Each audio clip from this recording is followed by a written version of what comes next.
এখানে লাল সবুজ দেখতে পাচ্ছেন, বাতাসে কিন্তু সে অনেক গর্জন করছে। ঠিক আছে, আমাদের এখানে পুলিশও হয়তো দাঁড়ায় রয়েছে। এই যে আমাদের এখানে চেক, আর এই যে দেখেন নাসিরুল্লাহ রাফিয়া কিন্তু খুব দুষ্টামি করছে। এই যে আম্মা এদিক তাকাও, এই যে দেখছেন কথা বললে কিন্তু কথাই শোনে না। আর এই যে আমরা ওখানে এয়ারপোর্টে ঢুকবো আর আমাদের এখানে এই যে চেক করবে। ঠিক আছে, রাফিয়া কোথায় যাচ্ছ আম্মু? রাফিয়ান এয়ারপোর্টে ঘুরতে যাচ্ছে নাকি? হ্যাঁ, আমরা কের মধ্যে, আমরা বাসের মধ্যে নাকি আম্মু? হ্যাঁ, এই বাসে টিভি থাকে। এই বাসে কি টিভি থাকে? তুমি কি টিভি দেখবা? রাফিয়া এই বাসের মধ্যে টিভি খোঁজে। এই বাসের মধ্যে কি টিভি থাকে আম্মু? এই বাসের মধ্যে তো বন্ধুরা, আমি আপনাদেরকে আরও একটি জিনিস দেখাতে চাই। আর সেই জিনিসটার মধ্যে অনেক কিছু লুকিয়ে আছে। ওই জিনিসটার মানে ওই উদাহরণটা দিলে আপনারা অনেক কিছুই বুঝতে পারবেন। আর অনেকটা প্রশ্নের উত্তর আপনারা পেয়ে যাবেন ইনশাল্লাহ। তো আমার পিছে দেখতে পাচ্ছেন একটি গাছ আছে। ঠিক আছে, আর এই গাছটা কথায় আছে না, মানুষ, আমাদের বাপ-মা যখন বয়স হয়ে যায় তখন বাপ-মা যদি কাজ বাজ করে না খেতে দিতে পারে বাপ, তারপরেও কিন্তু বাপ-মা থাকা একটা ঠিক ওই গাছের ছায়ার মতো। যেমন ওই দেখতে পাচ্ছেন গাছের নিচে কিন্তু অনেক মানুষ বসে আছে। আর কেন বসে আছে? ফাও ফাও কিন্তু বসে নেই, মানুষগুলা বসে আছে শুধুমাত্র রোদ, প্রচুর রোদ, আর প্রচুর এই রোদের হাত থেকে বাঁচার জন্য কিন্তু তারা ওই গাছটার নিচে বসে আছে অথবা আশ্রয় নিচে। এজন্য বাবা মা বয়স হয়ে গেলেও তাদেরকে অবহেলা করতে নেই, কারণ তারা কিছু না দিতে পারলেও তাদের একটা আমাদের ছায়া হয়ে আমাদের মাথার উপর রয়েছে। এটাই তো আলহামদুলিল্লাহ, এটাই অনেক কিছু। তো আমি রয়েছি এখন এয়ারপোর্টে। তো আপনাদের আমি অনেক কিছুই ঘুরে দেখাতে চাই আর দেখানোর চেষ্টা করব ইনশাল্লাহ। আর আমার পিছে যেটা দেখতেছেন এটা কিন্তু একটা পুলিশের গাড়ি, এয়ারপোর্ট পুলিশের গাড়ি। আর এই এয়ারপোর্টের ভেতরটা ঠিক এমন দেখতে, এসব জায়গা থেকে এমন ফুলের চারা আছে, অনেক সুন্দর করে সাজানো গোছানো আছে। আর আপনাদেরকে যদি আমি এখানে দেখাতে চাই, এটা হচ্ছে টার্মিনাল নাম্বার 2 আন্তর্জাতিক হযরত শাহজালাল আন্তর্জাতিক বিমানবন্দর ঢাকা। তো এটা হচ্ছে 2 নাম্বার টার্মিনাল। আর এখান দিয়ে যারা বিদেশ থেকে আসে, যে কোনো দেশ থেকে যারা আসে প্রবাসীরা, তখন তারা এই গেট দিয়ে বাইর হয়। আর ওদিকে রয়েছে 1 নাম্বার টার্মিনাল। আমি আসলে কতটা দেখতে পাচ্ছেন জানি না।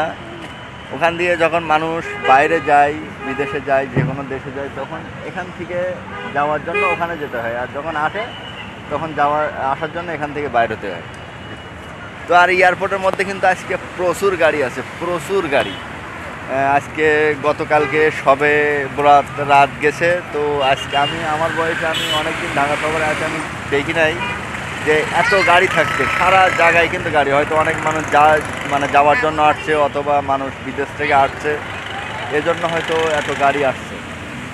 আর নাসিরুল্লাহ রাফিয়া কিন্তু এখানে, এই যে নাসিরুল্লাহ যেখানে দাঁড়ায় রয়েছে, আর রাফিয়া ওই যে দেখেন আমার পিছে কত দূরে চলে গেছে, ওই যে দাঁড়ায় রয়েছে। আব্বু, তো তোমার কেমন লাগছে? এই যে তোমার কেমন লাগছে এয়ারপোর্টে ঘুরতে এসে? ভালো লাগতেছে, খুবই ভালো লাগতেছে। রাফিয়া এদিকে চলে এসো আম্মু।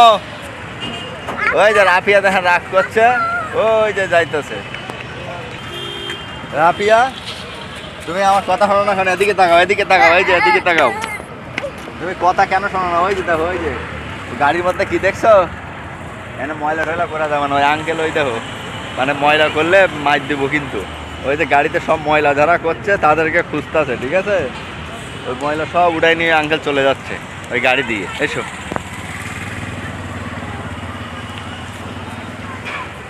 আপনারা দেখতে পাচ্ছেন কিনা আমি জানি না, ওই যে দূরে একটা লেখা আছে ফ্লাই বিমান। এখানে যে আমাদের যে পার্শ্ববর্তী যে জেলাগুলো আছে, যেমন বরিশাল, সিলেট, চট্টগ্রাম, এই পার্শ্ববর্তী জেলাগুলো যেতে হলে, আমাদের বাংলাদেশের মধ্যে যেতে হলে এখান থেকে টিকিট কাটতে হয়, এখান থেকে যেতে হয়। আর আমাদের বাংলাদেশের জাতীয় পতাকাটা কিন্তু এখানে লাল সবুজ দেখতে পাচ্ছেন, বাতাসে কিন্তু সে অনেক গর্জন করছে। ঠিক আছে, আর দেখতেও কিন্তু বাতাসে সে অনেক সুন্দর লাগছে, অনেক নাড়াচাড়া করছে। আর রাফিয়া নাসিরুল্লাহ, তোমরা কি বিমান দেখছো? কোথায় বিমান দেখছো? বিমানটা আমরা দেখতে পারলাম না। বিমান তো নাই আজকে, আমরা যে বিমান দেখতে আসছি বিমান আজকে নাই, দুঃখের সাথে বলতে হচ্ছে বিমানটা নাই। যে এই যে বড় একটা খাম্বার ওখানে যে ফাঁকা জায়গাটা আপনারা দেখতে পাচ্ছেন, এই যে ফাঁকা জায়গা অংশটুকু, এখান থেকে বিমান খুব স্পষ্ট দেখা যায়। মনে হয় যে একটা পাহাড় দাঁড়িয়ে আছে। তো আজকে নাই, আজকে জানি না কেন নাই। গতকালকে সবে বরাতের রাত গেছে, এজন্য হয়তো ছুটির কারণে আসছে কিনা আমি জানি না। যে এই জন্য আসে নাই সেটা আমি আসলে বলতে পারবো না। তো এই এয়ারপোর্টের মধ্যে কিন্তু প্রচুর কাজ হচ্ছে, যে ভেকু বা কেরাং গাড়ি দেখতেছেন, এগুলা কিন্তু সব এয়ারপোর্টের মধ্যে আছে। আর এখানে খুবই কাজ চলছে, আর এয়ারপোর্টটা কিন্তু আগের চেয়ে অনেক উন্নত হয়েছে। আমি আপনাদের অন্য একদিন এসে দেখাবো, আমি দেখাতে পারছি না কারণ বুঝতেই পাচ্ছেন যে অনেক মানে ঢুকতে দেয় না, কাজ চলতেছে তো অনেক সময় অনেক ক্ষেত্রে ঢুকতে দেয় না বা সব জায়গায় যেতে দেয় না, এজন্য আর কি। তো অন্য একদিন অবশ্যই দেখাবো ইনশাল্লাহ। সেই পর্যন্ত সবাই ভালো থাকবেন, সুস্থ থাকবেন।